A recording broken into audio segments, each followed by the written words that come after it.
नमस्कार, बहुत स्वागत है आप सभी का आप सभी के पसंदीदा कार्यक्रम मसला में। और मैं हूं आपके साथ ज्योति। हरियाणा में कांग्रेस लोकसभा चुनाव के साथ साथ विधानसभा चुनाव को फतह करने में जुटी हुई है। एक तरफ भारत जोड़ो न्याय यात्रा के जरिए राहुल गांधी मिशन 2024 में जीत हासिल करने के लिए जुट गए हैं, तो दूसरी तरफ हरियाणा में पार्टी भूपेंद्र सिंह हुड्डा की अगुवाई में मनोहर सरकार के खिलाफ सड़क पर उतर गई है। पार्टी ने प्रदेश सरकार के खिलाफ सियासी माहौल बनाने के लिए सोमवार से घर घर कांग्रेस, हर घर कांग्रेस अभियान शुरू कर दिया है, जिसके तहत कांग्रेस का कहना है कि इस अभियान के जरिए घर घर जाकर हरियाणा सरकार की नाकामयाबियों को उजागर करने का काम कर रही है। कांग्रेस के इस अभियान को देखकर कहा जा सकता है कि भूपेंद्र सिंह हुड्डा ने कांग्रेस की सत्ता की वापसी के लिए जद्दोजहद शुरू कर दी है। ऐसे में देखना यह होगा कि हर घर कांग्रेस के जरिए हुड्डा क्या सियासी करिश्मा दिखा पाते हैं। तो वहीं दूसरी तरफ बीजेपी की अगर बात करें तो बीजेपी का प्रत्येक कार्यकर्ता राष्ट्रीय अध्यक्ष जेपी नड्डा के आह्वान पर लोकसभा चुनाव की मतगणना तक विश्राम नहीं करेगा। और जेपी नड्डा ने दीवार लेखन कार्यक्रम की शुरुआत की, जिसमें उन्होंने खुद दीवार पर बीजेपी का चुनाव चिन्ह बनाया और साथ ही देश की जनता से 2024 में एक बार फिर पीएम मोदी को प्रधानमंत्री बनाने की अपील की है। और हरियाणा में मुख्यमंत्री मनोहर लाल ने पंचकुला से दीवार पर बीजेपी का चुनाव चिन्ह बनाकर इस अभियान को आगे बढ़ाया है।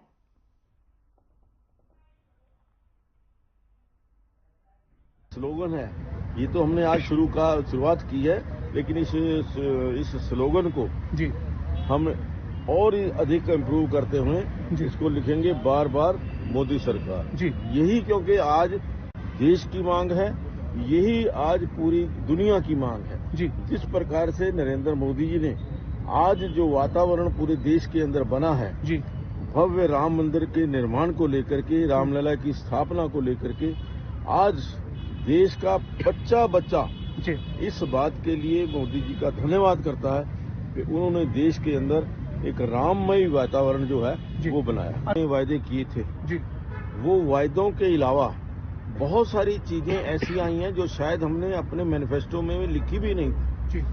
आज लगभग 6000 करोड़ रुपए के विकास के काम जी केवल पंचकुला विधानसभा के अंदर जी जो शुरू हो चुके हैं, पूरे हो चुके हैं जी। उसकी हमने एक सूची भी जारी की है जी, जिसके माध्यम से हमने सभी पंचकुला वासियों को बताया है कि क्या क्या हमने इस पंचकुला के लिए पिछले 9 साल के अंदर विकास के काम किए हैं जी। तो मैं समझता हूं कि आज जो विकास के काम हुए हैं, विकास को देख करके पंचकुला की जनता संतुष्ट है। और जो भी काम कोई बकाया होगा जी, असल में तो कोई काम बकाया है नहीं, लेकिन उसको भी हम जल्दी पूरा करेंगे। बहुत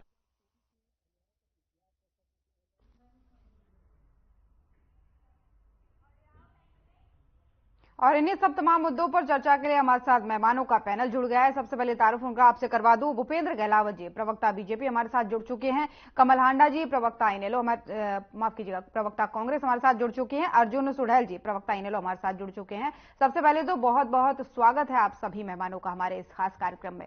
सबसे पहला सवाल मेरा भूपेंद्र जी आपसे है। आपसे जानना चाहेंगे, जिस तरीके से आज नड्डा जी ने पूरे देश भर में दीवार लेखन कार्यक्रम की शुरुआत की है, जिसमें दीवारों पर बीजेपी का चुनाव चिन्ह यानी कमल को बनाया गया है, और हरियाणा की अगर बात करें तो मुख्यमंत्री मनोहर लाल ने पंचकुला से इसकी शुरुआत की है, और इस दौरान उन्होंने कहा कि इस अभियान के जरिए जो है वो देश की जनता से अपील की जा रही है कि 2024 में फिर से प्रधानमंत्री मोदी को प्रधानमंत्री बनाए, यानी दोबारा प्रधानमंत्री पद पर लेकर आए। तो क्या लगता है जनता कितना इस बात को मानने वाली है इस अभियान के जरिए? सबसे पहले तो मैं आपको अपने फिर मैं आपकी इस बात पर आ, देखिए 9.5 साल से जब से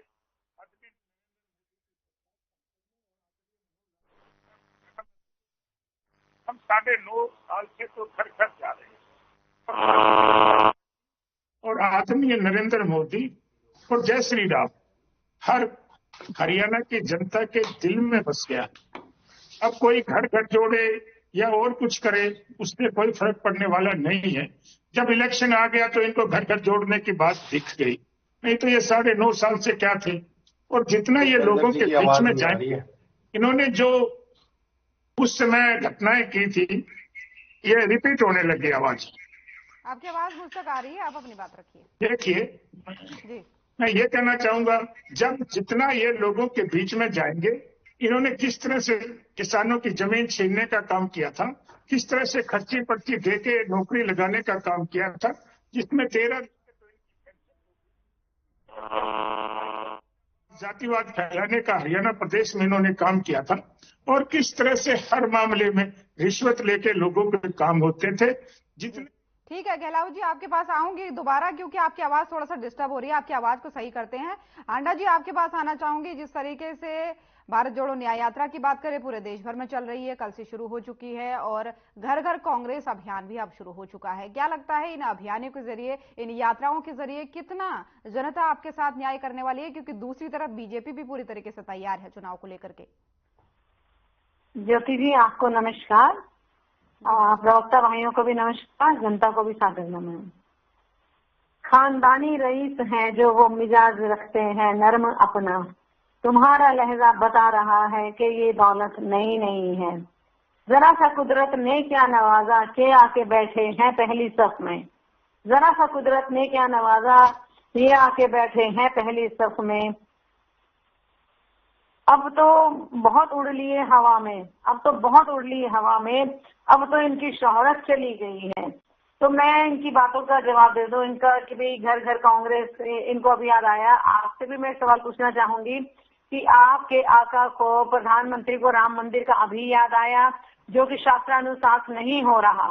हमारे चारों शंकराचार्य, वेट कीजिए, चारों शंकराचार्यों ने इसका बहिष्कार भी किया है। उन्होंने बताया कि ये गलत है, हम जाकर वहां पर ताली नहीं बजाएंगे। बिना शिखर का आप मंदिर बना रहे हैं, उसकी प्राण प्रतिष्ठा नहीं हुई, कलश नहीं लगा, ध्वज नहीं लगा, उसके बिना आप राम मंदिर का कैसे आप उद्घाटन कर सकते हैं? नंबर 1। दूसरी बात, ये पूरे देश में आपने एक इवेंट मैनेजमेंट का माहौल बना रखा है जी, चावल बांट दो, ये कर दो, वो कर दो। क्या राम पहले नहीं थे? मैं आपसे पूछती हूँ भूपेंद्र जी, राम जी तो अनंत काल से, त्रेता युग से हैं, ठीक है, और विष्णु का अवतार है। और ऐसे अंध भक्त भी हैं आपकी पार्टी में, चंपत राय जैसे और दूसरे, जिन्होंने मोदी को विष्णु का अवतार बता दिया है, और यहाँ तक कि विष्णु भगवान का अपमान भी कर दिया है कि शेष नाग उनके ऊपर दिखाकर नीचे मोदी जी को खड़ा कर दिया है। बाकी बातें करते हैं आप खर्ची पर्ची की, जरा मैं उसको बता दूं, मैं खर्ची पर्ची बाहर से कौन लेकर आता है जिनको आप नौकरियां देते हैं? झारखंड से लाकर आपने HPSC का जो है चेयरमैन नियुक्त कर दिया। SDO की जो भर्तियां थी 80 में से 78 जो है बाहर की हुई हरियाणा के, और SDO इलेक्ट्रिकल की 99 में से 70 बाहर से, असिस्टेंट प्रोफेसर 156 में से 103 बाहर से। 4 साल तक कोई भर्ती नहीं हुई। चुनाव के पास भी है वो ग्रुप D की भर्ती है। और मैं ये पूछना और इनसे चाहूंगी कि ये मैं आंकड़ों पर बात कर रही हूँ, मैं हवाई बातें नहीं कर रही हूँ मैं, ठीक है जी। तो खर्ची पर्ची लेकर कौन आता था? RSS के लोगों को नौकरियां मिल रही हैं। और ऑन एयर आपके भाजपा प्रवक्ता शिवपाल जिंदल चैनल पर, मैडम एक मिनट बात खत्म कर दूं मैं, उन्होंने ऑन एयर बोला है, जब मैंने कहा कि क्या हरियाणा का युवा सक्षम नहीं है, काबिल नहीं है, तो शिवपाल जी का जवाब ये था, मैडम मैं आपके चैनल के माध्यम से बताना चाहती हूँ कि उन्होंने हरियाणा के युवाओं को नाकाबिल बताया है, जो अंतर्राष्ट्रीय स्तर पर मेडल लेकर आते हैं। उनको आप कैसे वो बता सकते हैं कि वो नाकाबिल है? नाकाबिल तो आपकी सरकार है जिसने कुछ किया नहीं। 9 साल के बाद इनको अब विकसित भारत यात्रा याद आ रही है। विकसित कहाँ है? डेवलप कहाँ है? आपने तो सत्यानाश मार दिया। जो बने हुए थे, PSUs बने हुए थे, बहुत सारी यूनिवर्सिटीज बनी थी, 5000 स्कूल आपने बंद किए, कोई शिक्षा का, कोई अस्पताल का, किसान 750 किसानों की हत्यारी आपकी सरकार। महिला पहलवानों के साथ जो दुर्व्यवहार हुआ, उनको पिटवाया गया, बुद्धि भूषण शरण सिंह को संरक्षण दिया गया। ठीक है, संदीप सिंह को संरक्षण दिया। दोबारा आपको समय दूंगी, लेकिन आपने मेरी बात का जवाब नहीं दिया। ठीक है, दूसरी बार में आप दीजिएगा। लेकिन अर्जुन जी भी हमारे साथ बने हुए हैं, प्रवक्ता इन्होंने। अर्जुन जी आपसे जानना चाहूंगी, जिस तरीके से एक तरीके से बीजेपी की आप देख रहे हैं, आज से एक और नई यात्रा, एक अभियान शुरू हुआ है, दीवार लेखन, जिसमें जो है कमल का फूल बनाया जा रहा है दीवारों पर, लोगों को संदेश दिया जा रहा है और लोगों से अपील की जा रही है कि पीएम मोदी को दोबारा 2024 में सत्ता दी जाए। और कांग्रेस की अगर बात करें तो वो भी लगातार अपने अभियानों में जुटी हुई है। इन दोनों के बीच इनेलो कहां स्टैंड करती है, कहां अपने आप को देखती है और कैसी उसकी तैयारियां हैं? ज्योति जी, चुनावी साल है, सभी पार्टी अपनी अपनी तैयारियों में लगे हुए हैं। लेकिन अगर कहीं ना कहीं हम पिछले 10 दिन से और आने वाले 5-7 दिन में, और जो प्राण प्रतिष्ठा का जो एक बहुत बड़ा इवेंट इन्होंने बना दिया है, राम प्रभु जी तो सबके हैं और हमेशा रहेंगे। मोदी जी की कैसी फोटो वायरल हो रही है, छोटे से राम जी की को उंगली मोदी जी को पकड़कर मंदिर की तरफ ले जा रहे हैं। और इस तरह की बातें करना, राम तो सबके हैं, सभी धर्मों के हैं। और मेरा मैंने कल इंटरव्यू देखा, अयोध्या के अंदर बहुत शांति है, लोग कह रहे हैं, मुस्लिम भाई भी कह रहे हैं कि बहुत अच्छी बात है जो कोर्ट का फैसला है और सुप्रीम कोर्ट का ये फैसला है और देश के जनता के पैसे से ये मंदिर बन रहा है। बीजेपी इसका क्यों सहारा लेना चाह रही है? क्योंकि कहीं ना कहीं जो बीजेपी ने वादे किए थे वो वादे एक भी पूरा नहीं किया। और रही खर्ची पर्ची की बात, मैं अभी आपको बता दूं, कल का ही मुख्यमंत्री जी का मैं एक फैसला बता देता हूं जिसमें युवाओं के साथ बहुत बड़ा खिलवाड़ करने का काम किया, हरियाणा के डोमिसाइल को खत्म करने का काम किया। ज्योति जी, सबसे बड़ी बात मैं आपको बता रहा हूं, वो हरियाणा के डोमिसाइल को कल खत्म कर दिया हरियाणा सरकार ने। और जो जीके के 20% कितने नंबर मिलते थे, वो जीके के नंबरों को भी खत्म करने का काम किया। तो ये क्या नौकरियां लगाएंगे? और एक तरफ तो कहते थे कि हम हरियाणा के युवाओं को नौकरी देंगे, जब हरियाणा के युवाओं का डोमिसाइल ही खत्म हो गया तो हरियाणा के युवाओं को नौकरियां कहाँ मिलेगी? इनके सहयोगी पार्टी जो इनको जमुना पार करने का काम करती थी, वो कहते थे हम 75% युवाओं का हरियाणा के रोजगार देने का काम करेंगे, लेकिन अभी तक कोई वादा पूरा नहीं किया गया। जो तेजी सिर्फ और सिर्फ ढकोसले और ढकोसलों के अलावा कुछ नहीं किया। दूसरी बात, इंडियन नेशनल लोकदल की तैयारी की अगर बात करूं, हमने चौधरी अभय सिंह चौटाला जी के नेतृत्व में पिछले पूरे हरियाणा प्रदेश में पैदल यात्रा करने का काम किया और अब दूसरे दौर की जो रथ यात्रा चल रही है उसका काम किया। दूसरा, हमने सम्मेलन शुरू किए हुए हैं, हमने कल ही पिछड़ा वर्ग का सम्मेलन किया है और अभी महिला सम्मेलन किया है और 21 तारीख का युवा सम्मेलन है। लगातार इंडियन नेशनल लोकदल पार्टी, चाहे वो विधानसभा की बात हो चाहे विधानसभा के बाहर की बात हो, लगातार लोगों की आवाज उठाकर लोगों के हरियाणा प्रदेश के बीच में रहती है।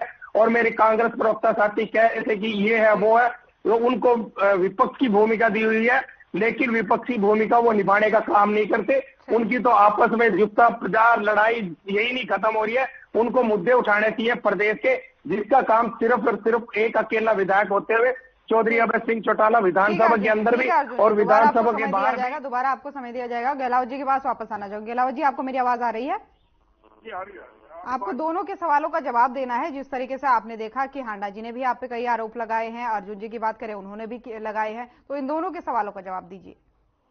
इससे पहले तो आज हमने प्रोग्राम शुरू करा है, उसके बारे में ये आवाज आ रही है आपको? जी आ रही है आपकी आवाज। देखिए, हमारा तो राष्ट्रीय स्तर से लेकर के पन्ना प्रमुख तक का संगठन और हम तो एक हफ्ते के अंदर सारे देश से हमने पार्टी का करना है, उसको एक हफ्ते में हम पूरा कर देंगे। दूसरी बात, मेरी ये आवाज रिपीट हो रही है, ठीक रहो। आ रही है आपकी आवाज, आ रही है, आप अपनी बात रखिए। दूसरी, मेरी बहन ने कहा कि राम तो सबका है, तो इनको राहुल गांधी से सलाह करनी चाहिए जी कि राहुल तो ये कहते राम था ही नहीं, ये तो काल्पनिक है। वो तो काल्पनिक कहने की बात करते हैं और ये कहते हैं कि राम तो सबका है। जब राम काल्पनिक है तो इनका कहां से हो गया? दूसरा, मैं एक और भी बात करना चाहता हूँ। वो शंकराचार्य जी वाले सवाल पे भी जवाब मांग रही थी वो आपसे। मेरी एक बार आवाज तो ठीक कराइए जी। आपकी आवाज आ रही है, आप आवाज रखिए, आप अपनी बात रखिए। मेरे को आवाज वापस अब ठीक हो गई, अब ठीक हो गई जी। देखिए, क्या इन्होंने क्वेश्चन किया था, जरा आप रिपीट करिए ना। इन्होंने कहा था कि मंदिर वाले मुद्दे पे इन्होंने पूछा था कि जिस तरीके से मंदिर वाले मुद्दे पे बीजेपी राजनीति कर रही है, तो आप ये पहले बताइए कि शंकराचार्य क्यों नहीं आ रहे हैं, जब वो कह रहे हैं कि अभी अधूरे मंदिर में प्राण प्रतिष्ठा नहीं होनी चाहिए, उद्घाटन नहीं होना चाहिए। तो इसका जवाब उन्होंने मांगा है कि वो क्यों नहीं आ रहे हैं। देखिए, ये तो यूं भी कह रहे थे कि राम तो काल्पनिक है और इनके कितने सारे वकील, चाहे उस समय पीपल्स सिब्बल थे और दूसरे लोग थे, किस तरह से राम मंदिर का फैसला करवाने में रुके हुए थे और क्यों नहीं इन्होंने इतने सालों से राम मंदिर का फैसला किया। और इनके तो कुछ नेता ये भी कहते हैं कि हमारी सरकार आएगी तो 370 भी दोबारा से लागू कराएंगे और मंदिर के भी ऊपर सवाल उठाते हैं। देखिए, ये मंदिर तो जब इनका राम तो इनका है ही नहीं, आज ये कह रहे हैं राम सबका है। जब इनको ये लग रहा है कि राम मंदिर बन रहा है, भारतीय जनता पार्टी के जो और माननीय सुप्रीम कोर्ट के फैसले के बाद राम मंदिर बन रहा है, तो इनको दिक्कत क्या हो रही है? इनको दिक्कत क्या हो रही है? जब राम मंदिर बन रहा है तो इनको दिक्कत क्या हो रही है? ये क्यों कहते हैं कि हम तो वहां नहीं जाएंगे और हमारा तो राम मंदिर से कोई वास्ता ही नहीं है। आपका जवाब भी लूंगी, एक बार गहलोत जी की बात पूरी होने दीजिए। देखिए, मैं तो ये कहता हूँ कि किस तरह से खड़गे जी ने कहा, किस तरह से सोनिया जी ने कहा, किस तरह राहुल जी ने कहा, वो तो राम को मानते ही नहीं। और जब वो कहते हैं कि उनका अगर देखने का दर्शन करने की बात है तो राम मंदिर को तो चाहे किसी ने बनाया है, तो दर्शन करने में अगर राम के प्रति इनकी श्रद्धा हो तो ये क्यों दर्शन करने से भी इनकार करते हैं? मुझे ऐसा समझ नहीं आ रहा। देखिए, हर सारे देश की जनता को। अर्जुन जी ने भी एक सवाल आपसे पूछा था, गहलोत जी, अर्जुन जी ने भी एक सवाल आप पे पूछा था डोमिसाइल पे, कि सरकार क्या रोजगार देगी, डोमिसाइल खत्म कर दिया सरकार ने। देखिए, मैं ये कहना चाहता हूँ, जिसके घर शीशे पे हो उसके पत्थर नहीं फेंका करते।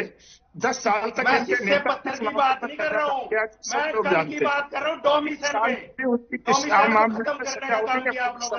पे हमारी पूरी सरकार पूरी पारदर्शिता से, पूरी मेरिट के आधार पर, बगैर जाति बाती के, बगैर भेदभाव के, पूछ रहा हूँ हरियाणा प्रदेश का सरकारी नौकरी देने का काम करते हैं। अरे भैया, आपका तो सबको पता है आपका क्या हाल हुआ था। 10 साल जेल में रह के आए आपके नेता। मैं तो ये कहना चाहूंगा, नहीं कर रहा हूँ मैं देश की बातों में नहीं जा रहा हूँ। इस तरह से भारतीय जनता पार्टी की तरफ आकर्षित हो रही है। और जो अगला चुनाव आएगा लोकसभा का, मैं ये कहता हूँ, ये कितना ही गठबंधन बना लो, पीछे भी इन्होंने अलग अलग जो चुनाव लड़ा था, हम तो 50% से पहले ही ऊपर वोट लेके आए थे, और अब की बार कम से कम 60% वोट लेकर हम आएंगे। ये कहते हम सक्षम है। अरे सक्षम है तो पीछे पीछे भाग रहे हो। ये तो यूपी में भी सक्षम थे। एक लोकसभा की सीट आई थी, एक एमएलए जीता था। पहले गहलोत जी का जवाब 397 लोगों की जमानतें जब्त हुई थी यूपी के अंदर। इनका क्या हाल हुआ था? ये कहते हम सक्षम है। और इनको अखिलेश क्या कहता है, 2-4 सीट लेनी है तो ले लो। अर्जुन जी, अन्ना जी, दोनों से प्रतिक्रिया लूंगी, लेकिन जरा सा गहलोत जी, एक मैं चाहूंगी कि एक कमेंट आप उस पर भी करें, घर घर कांग्रेस जो यात्रा निकाली जा रही है, जो अभियान चलाया जा रहा है, उस पर भी एक कमेंट करें, फिर मैं अन्ना जी आपके पास आऊंगी। कि मैं सबसे पहले तो कांग्रेस पार्टी के जो नेता घर घर यात्रा निकाल रहे हैं उनको मैं एक सलाह देता हूं। मेरी बहन प्रवक्ता बैठी है, इनको भी मैं एक सलाह देता हूं कि सबसे पहले तो जो घर घर यात्रा निकाल रहे हैं, अरे भाई वो किरण के घर तो जाए, शैलजा के घर तो जाए, सुरजेवाला के घर तो जाए, कैप्टन अजय यादव के घर तो जाए। अरे भैया, तुम किसके घर घुसोगे? वहां तो सबके घर में राम बसा है, बीजेपी बसी है, आदरणीय नरेंद्र मोदी बसे हैं। वो अपने घर में तो घुसना नहीं देंगे। राम बसा है, बीजेपी बसी है, मोदी बसे हैं। ठीक है गहलोत जी, आपके पास लौटूंगी, लेकिन हांडा जी आपसे जाऊंगी, उसके बाद अर्जुन जी आपके पास आऊंगी। हांडा जी, आपने इनके सवालों को सुना, उसका जवाब भी दीजिए। साथ ही अर्जुन जी ने भी एक आपसे सवाल पूछा है कि विपक्ष की भूमिका आप नहीं निभा रहे हैं, आप अपने झगड़े भी नहीं निपटा पा रहे हैं। साथ ही गहलोत जी के सवालों का जवाब भी दीजिए। देखिए मैडम, मैं बता दूंगी, पहले तो इनएल्डो के INLD के प्रवक्ता का एक छोटा सा जवाब ही दूंगी मैं, ज्यादा लंबा चौड़ा नहीं, कि विपक्ष की भूमिका हुड्डा सरकार ही निभा रहे हैं। आप तो कहीं नजर भी नहीं आ रहे, सिर्फ एक भी रह गया आपका। तो आपकी बात यही कहकर खत्म करती हूँ। बाकी यही आपकी 1 मिनट किसान आंदोलन में हमारे 1 मिनट बीच में मत बोलिए। हाँ, तो खड़े थे हम लोग, उनके साथ खड़े थे, आप नहीं अकेले। कहाँ पे क्यों नहीं खड़े थे आप लोग? अरे जाने दीजिए, तो इस्तीफा दिया पूरे देश में, इस्तीफा दिया होगा, उसमें भी कोई स्वार्थ होगा आपका, इस्तीफा दिया होगा। तो मेरी बात खत्म करने दीजिए, एनावत को जवाब देने दीजिए। किया होगा, उससे हमसे कोई मतलब नहीं है। आप इस्तीफा एक कांग्रेस नहीं तो मतलब नहीं है। तो please don't talk about it. अब रह गई बात राम मंदिर की, कर शंकराचार्य जी का नादर इन्होंने जबरदस्त कर दिया है, और वो सब बहुत ज्यादा नाराज हैं। और उनको वो ये नहीं कह रहे कि हम मोदी विरोधी हैं, वो कहते हैं कि धर्म शास्त्र के अनुसार प्राण प्रतिष्ठा नहीं हो रही, वो मैं अभी बोल कर भी हटी हूँ। दूसरी बात ये कि ये इनको मैं याद दिला दूं, भूपेंद्र अहलावत जी को थोड़ा सा ना व्हाट्सएप यूनिवर्सिटी से बाहर निकल कर भी देखिए कीजिए कि राम मंदिर के दरवाजे राजीव गांधी जी ने खुलवाए थे। याद रखिएगा इस बात को। इतिहास तो आपको पढ़ते नहीं है, आप इतिहास पढ़ते नहीं है। आपने पहलवान बेटियों का क्या हाल किया, लंबाई बढ़ाने के लिए कॉम प्लान और महंगाई के लिए आपका मोदी प्लान, जितना आपने देश को लूटा है, जितना बुरा हाल किया हमने पहलवानों का, 750 किसानों की हत्या आपने की है, जितने PCUs हमने बनाए थे वो आपने सब बेच डाले, क्योंकि खरीदा भी है कुछ। मैं कुछ याद दिलाना चाहूंगी, वो ED खरीदी है, CBI खरीदी है, एक्शन कमीशन खरीदा है और गोदी मीडिया खरीदा है। एक काम खरीदने के किए हैं आपके आका ने, ठीक है। और इसकी बात ये है, 5100 की पेंशन की जो आप देने की बात कर रहे थे वो भी झूठी निकली। राजस्थान में चुनाव खत्म होते ही 5,000 सरकारी कर्मचारियों को उनकी नौकरी से निरस्त कर दिया गया। नंबर 1। दूसरी बात, मैंने आपसे कहा कि दीवार लेखन अभियान पे भी आपकी टिप्पणी चाहूंगी। योजनाएं आप गिनाती रहेंगी, पहले इस पे टिप्पणी कीजिए। एक टिप्पणी आपकी दीवार लेखन अभियान पे चाहूंगी। योजना भी खत्म कर दी गई ताकि सारा पैसा जो है आप लोगों की जेब में आए। देश पर 56 लाख करोड़ का कर्जा था, आपके आका ने आकर 2.25 लाख करोड़ का कर्जा कर दिया। कहाँ गया सारा पैसा? हरियाणा की बात करूं तो 66,000 करोड़ का कर्जा था 1966 से लेकर 2014। हांडा जी, आपको मेरी आवाज आ रही है? हांडा जी, आपको मेरी आवाज आ रही है? Give me 10 seconds more please. आपको एक बात और बताना चाहती हूँ, आप कर सकते हैं कोई भी जैसा मर्जी प्रचार, जनता का पैसा उड़ाएंगे दीवारों पर लेखन का और कोई काम नहीं रह गया। इतने इंसिक्योर्ड हो गए आप कि आपको राम मंदिर का सहारा लेना पड़ गया। इतने इंसिक्योर्ड हो गए आप कि आपको जगह जगह वो छापेंगे और लोग उनका दीवारों का कैसे इस्तेमाल करते हैं। जो लेबर क्लास है वो क्या इस्तेमाल करेंगे वो आप भी जानते हैं। और वैसे भी कमल का फूल देश की भूल, कमल का फूल देश की भूल, लोग पछता रहे हैं। लेकिन आप ईवीएम से चुनाव कराने से बाज नहीं आ रहे हैं। एक बार वीवीपैट से एक बार बैलेट पेपर से करा लीजिए। ठीक है हांडा जी। अर्जुन जी, आपके पास आना चाहूंगी। आपको एक चीज और तो कहना, करनाल में सबसे ज्यादा कम वोट पड़ा 2019 में 48% होगी। ठीक है हांडा जी, ठीक है हांडा जी। फिर आपके आंकड़े सुनेंगे। अर्जुन जी के पास एक बार आना चाहिए। अर्जुन जी, आपने दोनों को सुना, आप कुछ कहना भी चाह रहे थे, जल्दी से अपना जवाब दीजिए। इसको मैं आपका फाइनल कमेंट भी समझूंगी। देखिए, रही बात भारतीय जनता पार्टी के, ज्योति जी मेरी आवाज आ रही है? हांडा जी आ रही है आपके? हांडा जी, आपके पास वापस लौट के आऊंगी आपके पास। हांडा जी, पहले अर्जुन जी का जवाब। ज्योति जी देखिए, मैं बताना चाह रहा हूँ, आप कह रहे हो कि दीवारों पर वॉल पेंटिंग कराई जा रही है। अब ये कुछ भी करवा ले, 10 साल का समय इनके पास था। हरियाणा प्रदेश की जनता इनको नकार चुकी है, समझ चुकी है। धर्म के नाम पर, जाति के नाम पर हरियाणा प्रदेश की जनता बहकावे में नहीं आने वाली है। दूसरी बात, कांग्रेस की अगर आप बात कर रहे हो तो कांग्रेस की कौन सी कांग्रेस यात्रा निकाल रही है? SRK की अलग यात्रा, जनसंवाद या अलग यात्रा, भूपेंद्र सिंह हुड्डा जी की अलग चल रही है। तो मुझे तो समझ में नहीं आता कि कौन सी यात्रा की बात कर रहे हैं। और ये यही कारण रहा, चाहे राजस्थान में रहा हो, चाहे वो मध्य प्रदेश में रहा हो, सिर्फ और सिर्फ कांग्रेस अपनी आपस की लड़ाई में उलझ कर रह गया। मैंने पहले भी कहा कि प्रदेश से जो मुद्दे उठाने चाहिए थे विपक्ष ने, उनको उठाने का नहीं काम करती कांग्रेस। और रही अभय सिंह चौटाला की बात, हमने पीछे भी अकेले, मैं अभी भूपेंद्र जी बात कर रहे थे कि हमने 60% वोट लिया। आप जिनको कहते थे हम इनको जमुना पार करेंगे, हम इनको कहते थे, आप कहते थे 75 पार करेंगे, वो उनके साथ मिलकर के उनको जो आपको 75 पार का नारा कहाँ था आपका, उनकी जो आपको जमुना पार करने की बात करते थे, उनकी गोदी में बैठकर आज आप सरकार चला रहे हैं। क्यों नहीं निकाल देते सरकार? आप बिल्कुल, मैं पहले भी कह रहा हूँ कि सिर्फ भारतीय जनता पार्टी को लोगों ने पिछले सवालों का जवाब देना चाह रहे हैं गहलावत जी। ठीक है, समय क्योंकि मेरे पास कम है इसलिए। ठीक है गहलावत जी, आप जवाब दीजिए इनकी बात। मैं सिर्फ भूपेंद्र जी को ये पूछना चाहता हूँ कि जो लोग जमुना पार करने की बात करते थे, पिछली बार भी अकेले अपने दम पर सरकार नहीं बनाई। ठीक है, लोगों ने भारतीय जनता पार्टी को नकार दिया था, लेकिन कुछ लोगों के साथ मिलकर, जो लोग इनको गालियां दिया करते थे निरंतर, उन लोगों के साथ मिलकर सरकार बनाने का काम किया है। और ये पूरी हरियाणा प्रदेश की जनता को पता है। आज हरियाणा प्रदेश की जनता इनकी सारी बातें समझ चुकी है, सब जान चुकी है। और हरियाणा आने वाले समय में इंडियन नेशनल लोकदल के साथ प्रदेश की जनता है।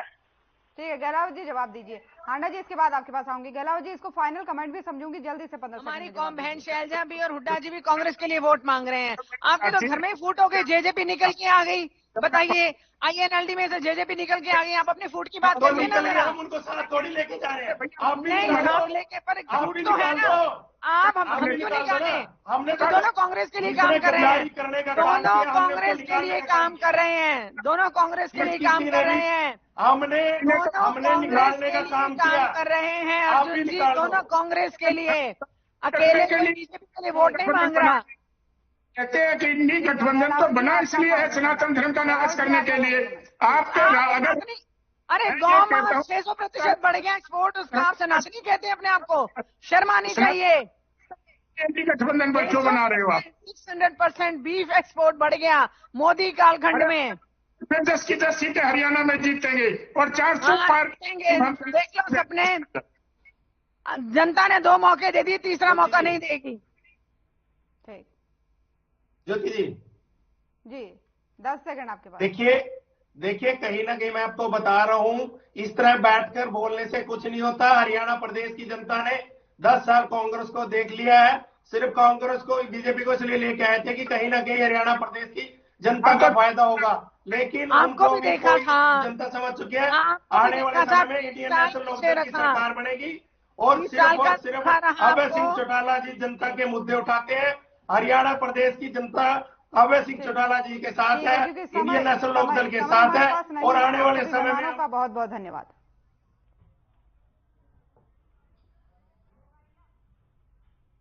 तो लोकसभा चुनाव भी नजदीक है और हरियाणा में विधानसभा चुनाव भी नजदीक है। ऐसे में सभी पार्टियां तैयारियों में जुटी है। कांग्रेस की बात करें तो वो अपने अभियान चला रही है, बीजेपी की बात करें तो वो अपने अभियान चला रही है। फिलहाल आज के मसले में इतना ही। नमस्कार।